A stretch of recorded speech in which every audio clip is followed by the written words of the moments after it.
हरे Krishna everyone. आज हम श्रीमद् भागवतम के पहले स्कंध के 18वें अध्याय के 42वें श्लोक से कथा को शुरू करने जा रहे हैं। तो इस अध्याय में हमने अब तक पढ़ा कि परीक्षित महाराज जंगल में शिकार खेलने के लिए गए और भूख और प्यास से अत्यंत व्याकुल हो गए। एक मुनि की कुटिया थी वहां पे जिनका नाम था शमीक मुनि। उनकी कुटिया में गए। मुनि उस समय ध्यान में लीन थे। राजा ने मुनि से जल मांगा लेकिन मुनि ने उसका उत्तर नहीं दिया।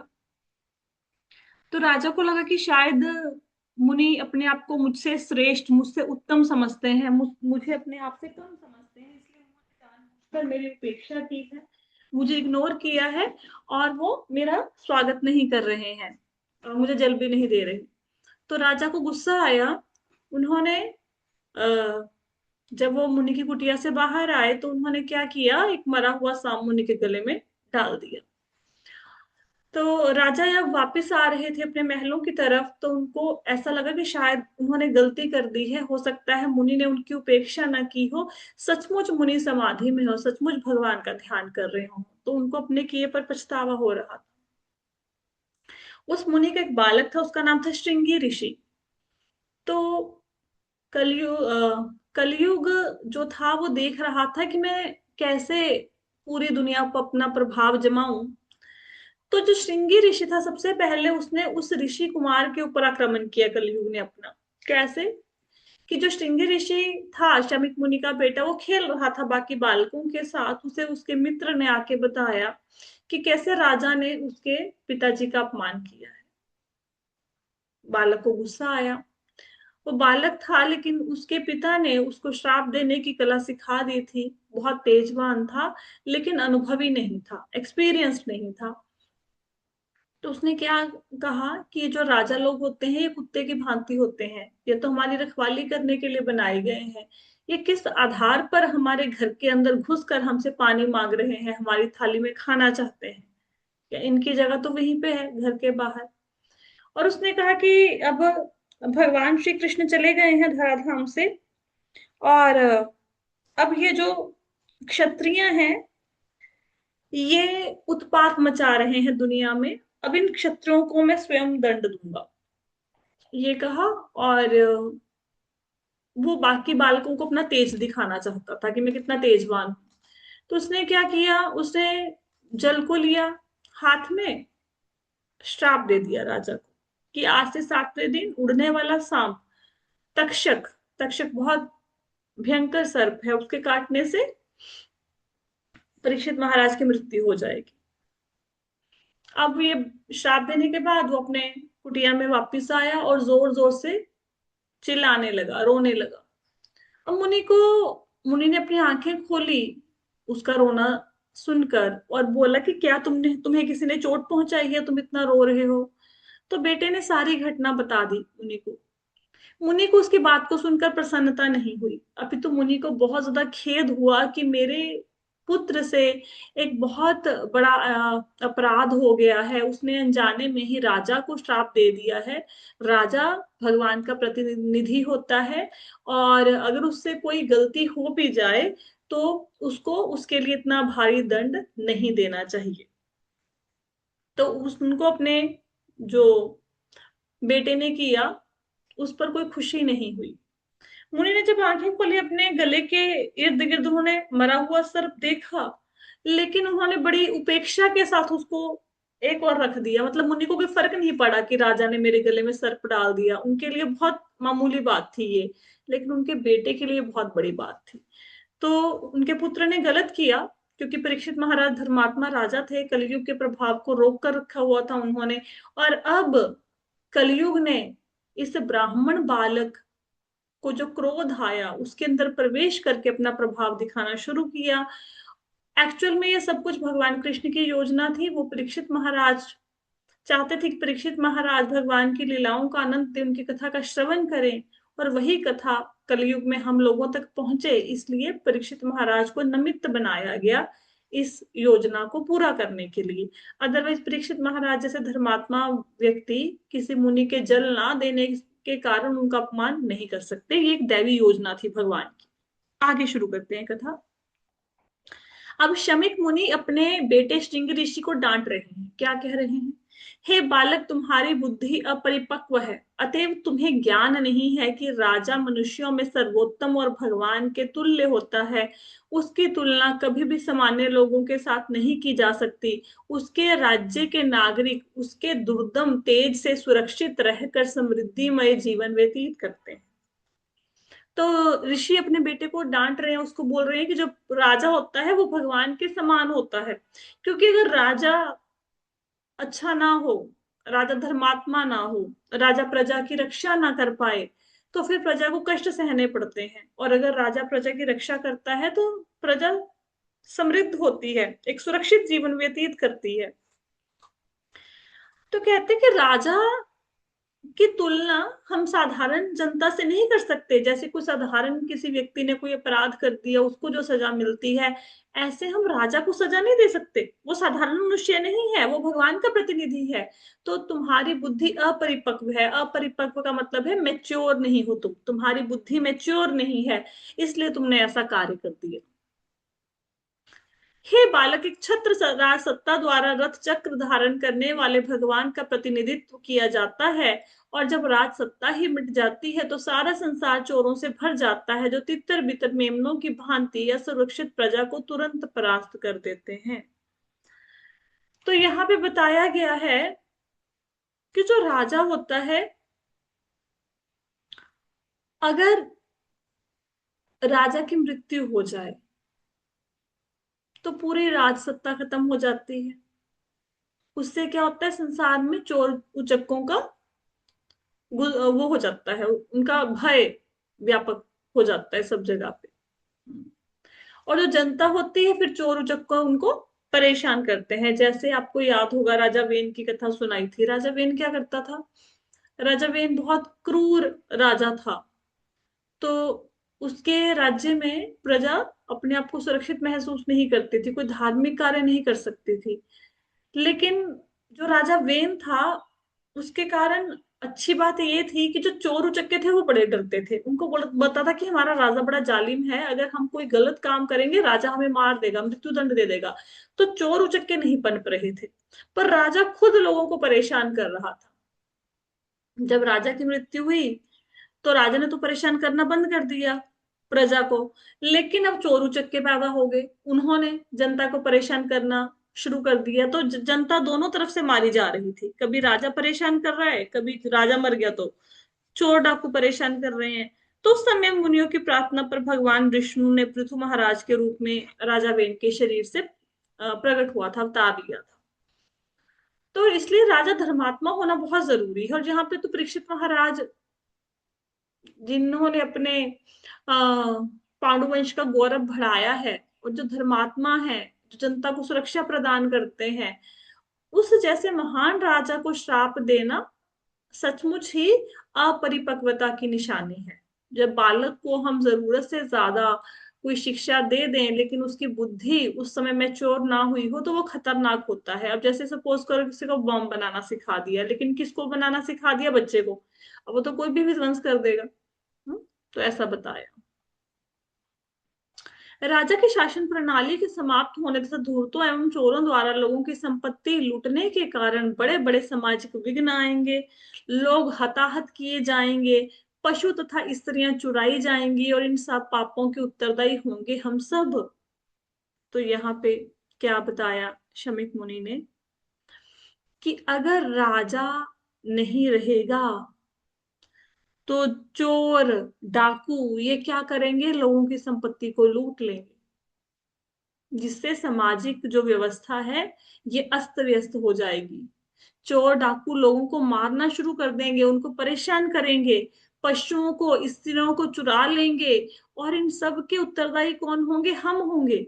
क्योंकि मुनि के बेटे ने श्राप दिया ना। देखो, ब्राह्मण सभ्यता का पतन यहाँ से शुरू हुआ। ये श्रृंगी ऋषि उसका वो बना, क्या कहते हैं, सूत्रधार बना, जो ब्राह्मण सभ्यता का पतन हुआ, कि उसने इतना राजा को भयंकर श्राप दे दिया। यहां से ब्राह्मण सभ्यता नीचे गिरनी शुरू हुई। अभी सारे जो सब कुछ होगा, स्त्रियां चुरा ली, बच्चों को परेशान किया, संपत्ति लूट ली, इसके लिए किसको उत्तरदायी ठहराया जाएगा? डेफिनेटली ब्राह्मण को, क्योंकि उसी ने श्राप दिया था। तो ये जो मानव सभ्यता का विनाश होगा, इसके उत्तरदायी कौन होंगे? ब्राह्मण। उनको उत्तरदायी ठहराया जाएगा, ये बात बता रहे हैं शमीक ऋषि अपने बेटे को। उस सामान्य लोक जाति, वर्ण तथा समाज व्यवस्था आश्रम के गुणात्मक कार्यों के रूप में प्रगतिशील सभ्यता के मार्ग से वैदिक आदेश तथा वैदिक आदेशों से धीरे धीरे गिर जाएंगे। इस प्रकार वे इंद्र तृप्ति के निमित्त आर्थिक विकास के प्रति अधिक आकृष्ट होंगे, जिसके फलस्वरूप कुत्तों तथा बंदरों के स्तर की वांछित जनसंख्या को बढ़ावा मिलेगा। यहाँ पे जो शमीक मुनि है, ये भविष्यवाणी कर रहे हैं कि जो तुमने बेटे को बता रहे कि जो तुमने ये श्राप दिया है ना, इसका परिणाम क्या होगा? तुम्हें पता है तुमने क्या कर दिया? तुम खुश होते हुए आ रहे हो यहाँ पे कि मैंने राजा को श्राप दे दिया, कि मैंने अपने मित्रों के सामने अपना तेज दिखा दिया, लेकिन तुम्हें पता है इसका परिणाम क्या होगा? जो समाज में वर्ण व्यवस्था है, ब्राह्मण क्षत्रिय वैश्य शूद्र, और जो आश्रम व्यवस्था है, ब्रह्मचर्य गृहस्थ वानप्रस्थ संन्यास, अगर राजा नहीं रहेगा तो ये सब कुछ खत्म हो जाएगा। जो वेदों में आदेश दिए हैं, जिसके अनुसार हम अपना जीवन यापन करते हैं, सब लोग वेदों के आदेशों को भूल जाएंगे। वो धन तो कमाएंगे, लेकिन धन का आधार होगा खुद को सुख पहुंचाना। हम्म। तो देखो, प्राचीन काल में जो धन कमाया जाता था, जैसे राजा कर लेता था, डेफिनेटली वो जनता से टैक्स लेता था, लेकिन जिस प्रकार सूर्य होता है, सूर्य क्या करता है गर्मी में? वो सारे समंदर का पानी ले लेता है। हम्म। आप देखोगे गर्मी का मौसम हो, एक बाल्टी गिर जाए सड़क पर, वो सूख जाएगी। किसने ले लिया? सूर्य ने ले लिया। तो सूर्य सारा जल सोख लेता है, लेकिन सूरज उस जल को अपने पास नहीं रखता। जैसे ही बारिश का मौसम आता है, जितना उसने धरती से लिया उतना धरती को वापस कर देता है। तो यहाँ पे जो राजा है, प्राचीन काल में क्या करते थे? राजा जनता से टैक्स लेता था, लेकिन उस टैक्स को ऐसा नहीं कि अपने परिवार के सुख भोग के लिए यूज करता था। वो सारी की सारी संपत्ति से दान करता था, यज्ञ करता था। यज्ञ करता था, देवता प्रसन्न रहते थे। प्रसन्न रहते थे तो कोई भुखमरी, अकाल, सूखा, बाढ़, भूचाल, ये चीजें नहीं आती थी, दैवीय आपदाएं। और राजा का कर्तव्य था ये देखना कि वर्णाश्रम व्यवस्था, वर्ण व्यवस्था सही ढंग से चल रही है, और जनता को भगवत प्राप्ति की तरफ राजा अग्रसर करता था। ये राजा का कार्य था। लेकिन क्योंकि यहाँ पे परीक्षित महाराज को श्राप दे दिया गया है, तो यहाँ से शमीक मुनि भविष्यवाणी कर रहे हैं कि यहाँ से साधारण जनता का पतन होना शुरू हो जाएगा तुम्हारे श्राप के कारण। जनता धन तो कमाएगी, लेकिन अपने खुद के लिए, यज्ञ करने के लिए, दान करने के लिए कोई धन नहीं कमाएगा, और जिससे कुत्तों और बंदरों के स्तर की वांछित सभ्यता को बढ़ावा मिलेगा। इसका मतलब क्या है? कुत्तों और बंदरों क्यों बोला गया है? क्योंकि जो दो ये जानवर हैं, बंदर और कुत्ते, ये बहुत ज्यादा कामुक होते हैं। मतलब they always seek for sexual pleasure. ठीक है? तो जो कलयुग में जनता होएगी, उनका काम वासना में ध्यान अधिक होगा, भगवत प्राप्ति की तरफ ध्यान नहीं होगा। ये भविष्यवाणी की जा रही है। सम्राट परीक्षित एक पवित्र राजा है, वे अत्यंत प्रसिद्ध हैं और उच्च कोटि के भगवत भक्त हैं। वे राजाओं में संत राज ऋषि हैं, और उन्होंने अनेक अश्वमेध यज्ञ किए हैं। जब एक ऐसा राजा भूख और प्यास का मारा थका हारा होता है, तो वह किसी भी तरह से श्राप दिए जाने योग्य नहीं है। तो यहाँ पे परीक्षित महाराज की तरफ से उनकी बोल रहे हैं कि भाई, ये जो तुमने राजा को श्राप दिया है, क्यों दिया है? क्योंकि उसको हमने जल नहीं दिया, और उसने हमारा थोड़ा अपमान कर दिया, ऋषि का अपमान कर दिया। तो कहते कि राजा कोई गलती नहीं कर सकता। क्यों नहीं कर सकता? कहते हैं कि राजा जो है हमारा सम्राट परीक्षित, वो पवित्र राजा है, वो भगवान के भक्त हैं। उनके कारण हम बिना भय के जीवन व्यतीत कर रहे हैं, लोग धार्मिक कार्य कर पा रहे हैं। और इस राजा ने अश्वमेध यज्ञ किए हैं। अश्वमेध यज्ञ करना हर एक के बस की बात नहीं थी। जैसे भगवान राम ने अश्वमेध यज्ञ किया था, तो हम लोग उनकी कितनी कथाएं सुनते हैं। भगवान राम ने यज्ञ किया था, उस यज्ञ में उन्होंने अपनी सारा राज्य दान दे दिया। इवन अपने कपड़े, गहने, वस्त्र सब दान में दे दिए थे। सिर्फ सीता माता के नाक की नथुनी बची थी। फिर ब्राह्मणों ने प्रसन्न होकर राजा को भगवान राम को सारा राज्य वापस किया था। लेकिन उन्होंने एक बार ब्राह्मणों को सारा राज्य अपना दान कर दिया था। अश्वमेध यज्ञ किए थे भगवान राम ने भी। तो कहते हैं हमारे महाराज ने अश्वमेध यज्ञ किया है, जो कि साधारण बात नहीं है। अश्वमेध यज्ञ को संपूर्ण करना मतलब पूरी पृथ्वी के राजाओं को अपने अधीन करना। अब हमारा प्रेसिडेंट बोले कि आज से मैं पूरी दुनिया का प्रेसिडेंट हूँ, तो सब लोग आ जाएंगे ना बाकी देशों के प्रधानमंत्री के, तुम इतने ताकतवर कैसे हो गए। तो चक्रवर्ती सम्राट का मतलब है पूरी पृथ्वी के राजा, तो सारे के सारा राजा उनके अधीनता माने। तो ऐसा महान राजा, उसको तुमने श्राप दे दिया। वो भूखा प्यासा था, थका हुआ था, अगर उसको गुस्सा आ भी गया और उसने गले में सांप डाल भी दिया, तो हमें उसे श्राप नहीं दिया जाना देना चाहिए था। स्पेशली जब वो भूख प्यास से व्याकुल है, उस समय उसकी कोई भी गलती को अगर वो करता भी है तो हम उसे इग्नोर करना चाहिए, उसको दंड नहीं देना चाहिए। तब ऋषि ने सर्वव्यापी भगवान से अपने अप्रोढ़ और तथा बुद्धिहीन पुत्र को क्षमा करने के लिए प्रार्थना की, जिसने ऐसे व्यक्ति को श्राप देने का महान पाप किया था, जो समस्त पापों से मुक्त था एवं और पराश्रित एवं सभी प्रकार से रक्षा किए जाने योग्य था। तो यहाँ पे रक्षा किए जाना वर्ड इसलिए यूज किया है क्योंकि ब्राह्मणों से ये अपेक्षा की जाती है कि जो ब्राह्मण है वो बाकियों की रक्षा करेंगे।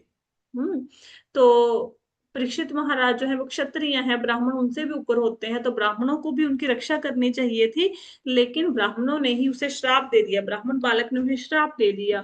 तो ऋषि ने क्या किया, ऋषि को लगा कि ये तो एक वैष्णव के प्रति अपराध हो गया, वो तो भगवान के भक्त हैं, है ना, उनको मेरे बेटे ने श्राप दे दिया, इस पाप से छुटकारा कैसे मिलेगा मेरे बालक को, क्योंकि ये तो एक भगवत भक्त के प्रति अपराध हो गया।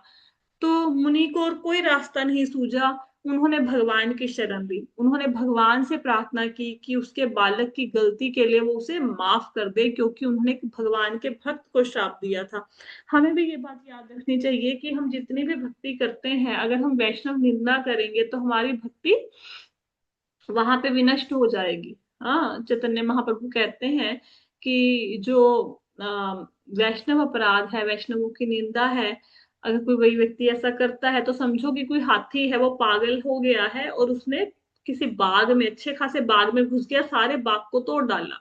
तो हम जितनी मर्जी माला करें, कुछ भी करें, लेकिन अगर हम वैष्णव निंदा करते हैं, वैष्णवों के प्रति अपराध करते हैं, तो फिर हमें भक्ति का फल नहीं मिलेगा। अब तो हमें वैष्णव अपराध लगेगा, ठीक है, जो कि नहीं करना चाहिए। तो यहाँ पे उनको पता है कि ये वैष्णव अपराध हो गया है, तो उसके लिए अब किससे माफी मांगे, उन्होंने भगवान की शरण ग्रहण करी, उससे उनसे माफी मांगी कि आप मेरे बेटे को, जिसमें बुद्धि नहीं है, उसको माफ कर दे। हम्म। दूसरी बात ये भी है कि ब्राह्मण बालक का एक्चुअल में गलती नहीं थी। क्यों गलती नहीं थी, उसे क्षमा कर देंगे भगवान। कारण ये था कि जो कुछ भी हुआ, प्रभुपाद जी अपने तात्पर्यों में लिखते हैं कि हुआ तो भगवान कृष्ण की प्लानिंग से हुआ था ना। भगवान की इच्छा थी कि श्रीमद् भागवतम की कथा सुनाई जाए ऋषियों की सभा में, फिर साधारण जनता तक ये कथा पहुंचे। तो ऋषि का जो बालक था, श्रृंगी ऋषि, उसको तो सिर्फ निमित्त बनाया इस योजना को पूरा करने के लिए, इसलिए भगवान ने उस बालक को क्षमा कर दिया। भगवान के भक्त इतने सहिष्णु होते हैं कि अपमानित होने, ठगे जाने, शापित होने, विचलित किए जाने, उपेक्षित होने अथवा जान से मारे जाने पर भी बदला लेने तक का विचार नहीं करते। जो भगवान के भक्त होते हैं, ये भक्तों की बात हो रही है। हम कौन है, आप लोग को पूछेगा आप कौन हो, आप लोग कौन हो, हम सब लोग कौन है, हम भक्त हैं, हम लोग साधक हैं, ठीक है। अभी हम लोग भक्तों की कैटेगरी तक पहुंचे ही नहीं है। भक्त बनेंगे तो जो भगवान के भक्त होते हैं वो कैसे होते हैं, उनका कोई कितना मर्जी अपमान कर दे, उनको धोखा दे दे, उनको श्राप दे दे, कितना मर्जी उनको परेशान करे, उनको इग्नोर कर दे, जान से भी मार दे, लेकिन वो उनसे बदला नहीं लेंगे। हाँ, ये भक्त होते हैं। हम लोग भक्त नहीं है, अभी हम साधक हैं, हम साधना कर रहे हैं, ठीक है। भक्तों की कैटेगरी में जाएंगे तो भक्तों के तो गुण ही बहुत अच्छे हैं। तो हालांकि देखो, परीक्षित महाराज को ब्राह्मण के बालक ने श्राप दिया, परीक्षित महाराज राजा थे, वो कुछ भी कर सकते थे, ब्राह्मण के बालक को दंड दे सकते थे बुला के, चाहे फांसी की सजा दे देते या फिर बदले में उसको श्राप दे देते, कुछ भी कर सकते थे ना, लेकिन उन्होंने ऐसा नहीं किया। हम्म। परीक्षित महाराज ने अपने आप को बचाने का भी प्रयास नहीं किया। ये होते हैं भगवान के भक्त। इस प्रकार मुनि ने अपने पुत्र द्वारा किए गए पाप के लिए पश्चाताप किया। उसने राजा द्वारा किए गए अपमान को गंभीरता से नहीं लिया। अब देखो, जो भगवान के भक्त होते हैं, वो उनके साथ कोई बुरा कर जाए उनको बिल्कुल महसूस नहीं होता। अब जैसे ऋषि के गले में राजा ने सांप डाल दिया मरा हुआ, लेकिन उनको एक 1% भी इस बात का दुख नहीं हुआ कि मेरा अपमान हुआ, बल्कि वो अपने बेटे के अपराध को बहुत ज्यादा सीरियसली ले रहे थे कि ये बहुत गलत कर दिया मेरे बेटे ने। हाँ। तो उन्होंने अपने अपने ऊपर किए गए राजा ने जो मुनि के प्रति अपराध किया था उसके लिए उन्हें क्षमा कर दी, और अपने बेटे के अपराध के लिए भगवान से क्षमा मांगी। यहाँ पे बहुत सुंदर लिखते हैं प्रभुपाद जी कि अब यहाँ से सारी घटना स्पष्ट हो गई कि देखो, परीक्षित महाराज ने जो मुनि के गले में सांप डाला, और जो श्रृंगी ऋषि ने राजा को श्राप दिया, ये सब कुछ क्या हुआ? ये भगवान की इच्छा से हुआ। इसलिए तीनों का ही कल्याण हो गया। राजा का भी कल्याण हो गया, ऋषि के बेटे का भी कल्याण हो गया, ऋषि का भी कल्याण हो गया, क्योंकि भगवान कृष्ण की योजना थी ये। तो तीनों को, कोई भी, ये जो परीक्षित महाराज हैं, शमीक ऋषि हैं या श्रृंगी मुनि है, ये तो तीनों में से कोई भी इस घटना के लिए रिस्पॉन्सिबल नहीं है। ये तो भगवान की इच्छा से हुआ। अदरवाइज परीक्षित महाराज के ऐसे राजा हैं कि सिर्फ प्यास लगने पर ब्राह्मण के प्रति अपराध कर देंगे? वो ऐसा कर ही नहीं सकते। भगवान की योजना थी, इसलिए तीनों को कोई पाप नहीं लगा।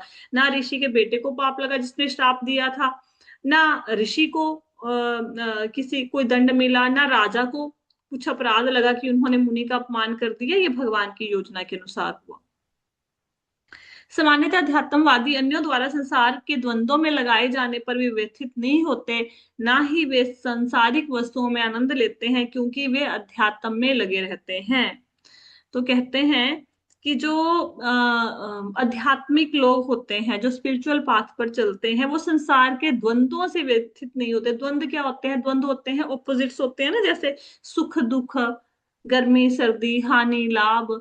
तो संसार में जो है द्वंद्व है ना, कभी सुख आता है, कभी दुख आता है, कभी लाभ होता है, कभी हानि होती है। ये संसार के जो द्वंद्व हैं, उनसे जो आध्यात्मिक लोग हैं वो विचलित नहीं होते। अगर विपत्ति आती है तो समझते हैं कि शायद इस विपत्ति से हम भगवान के और नजदीक पहुंच जाए। मेरे को एक बहुत अच्छी एक बात यहाँ पे याद आ रही है। एक माता जी हैं, वो माता जी के जो प्रभु जी हैं, उनके हस्बैंड उनको बहुत ज्यादा परेशान करते हैं, बहुत ही ज्यादा वो परेशान है उनसे। तो उनके घर वालों ने बोला कि आप छोड़ दो अपने हस्बैंड को, ठीक है, कोई और शादी हो जाएगी, अभी तो इतनी उम्र भी नहीं है तुम्हारी कि और शादी कर देंगे। तो उनका उत्तर बड़ा सुंदर था। वो उत्तर ना मुझे बहुत अच्छा लगता है। जैसा उन्होंने दिया, उन्होंने बोला कि अगर मैं भगवान के धाम गई तो मैं अपने पति के कारण जाऊंगी। अगर आप दूसरा लड़का मेरे लिए ढूंढ के लेके आओगे, दूसरी शादी करवाओगे, और गलती से भी वो मुझे अच्छा मिल गया, तो मैं कहाँ भगवान की भक्ति करूंगी? जब जब ये मुझे परेशान करते हैं तब तक मैं भगवान के और नजदीक हो जाती हूँ, और कहीं ना कहीं पे मुझे ये लगता है कि मेरे जीवन में जो भक्ति है मेरे पति के कारण आ रही है। तो इसलिए मैं इसको नहीं छोड़ूंगी, क्योंकि ये बंदा मुझे भगवान के धाम में लेके जाएगा, ये मुझे परेशान करेगा, और मैं हर बार भगवान का नाम और भी तीव्रता के साथ, और भी मतलब उनके साथ कनेक्ट होके ले पाऊंगी। ये बहुत सुंदर बात लगी। मैंने जब उनके मुख से ये बात सुनी, मेरे को बड़ी अच्छी लगी। तो अगर आपके जीवन में कोई भी ऐसा व्यक्ति है जिस जो आपको परेशान करता है, कोई भी ऐसा व्यक्ति, यकीन मानिए आप बहुत सुखी हैं, वही व्यक्ति आपको भगवान के धाम ले जाने का निमित्त बनेगा। जब जब वो आपको सताएगा, तब तब आप भगवान के अपने आप को करीब महसूस करोगे, जो कि बहुत बड़ी बात है अपने आप में। तो जीवन में कुछ भी ऐसी बात हो तो घबराना नहीं है, कि अगर हमारे जीवन में कुछ ऐसे लोग हैं जो हमें परेशान करते हैं, तो जब भी परेशान करते हैं भगवान का नाम और भी लगन के साथ लो।